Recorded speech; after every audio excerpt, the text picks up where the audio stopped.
Confident of Italian defeat, Churchill began his plans for helping to defend Greece and the Balkans from a joint German and Italian invasion. However, Germany decided to send 2 of its own divisions to help shore up Italian forces in North Africa, which would form the nucleus of its Africa Corps under the command of Erwin Rommel. Rommel was a gifted leader and tactician who understood tank warfare better than most generals in 1941. The plains of North Africa were ideal for tank combat, and Rommel's influence was almost immediately felt. Rommel attacked on March 24th and pushed east across Libya, back towards Egypt. However, he failed to retake Tobruk and instead laid siege to the British garrison there, which held out for a staggering 240 days, providing a severe thorn in the side of the Axis forces and tying up resources. On April 14th, British and Commonwealth forces had been pushed back to the border, and the Germans had even captured General O'Connor and his replacement, General Niam, but Rommel's forces were struggling with logistics problems, which Hitler feared the British could take advantage of. Fuel was such a concern for the Germans that they began efforts to steal it from the British rather than destroy British stocks in airstrikes. By May, Rommel was forced to halt his advance while he resupplied his forces.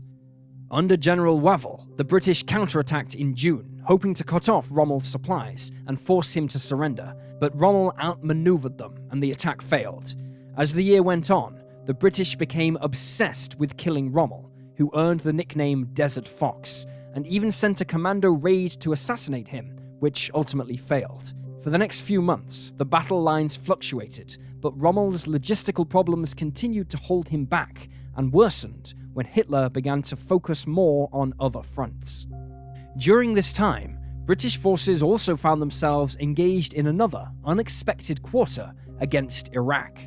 Formerly a British possession in the Middle East, Iraq gained its independence in 1930, but retained good relations with Britain to such an extent it broke off relations with Germany upon the outbreak of the war.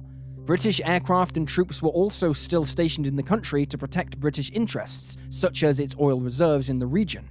However, in April 1941, the Germans supported a coup against the government, leading to a brief conflict between the new leaders of the country and the British Empire forces.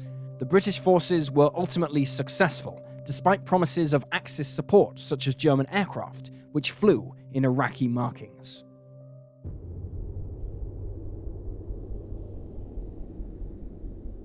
With Hitler being forced to call off Operation Sea Lion in 1940, the Germans recognized that their window to invade Britain had closed, and it would now be impractical to attempt another invasion. Britain was becoming Fortress Britain, and so Hitler turned to a medieval method of warfare, the siege.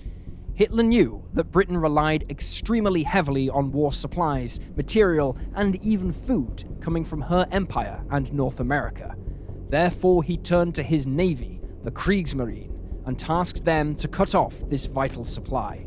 The Royal Navy was still the most powerful surface fleet in the world in 1940, and while Germany had advanced warships like the Bismarck, they couldn't hope to meet the Royal Navy in a pitched battle like the Kaiser's fleet had in World War I. Thus, despite runaway successes such as Bismarck sinking the much-loved British battlecruiser HMS Hood on May 24, 1941, Germany's surface fleets were almost a side note in the conflict at sea, particularly as the war went on and Hitler lost interest in them. Therefore, the German Navy reverted to using their U-boats to besiege Britain.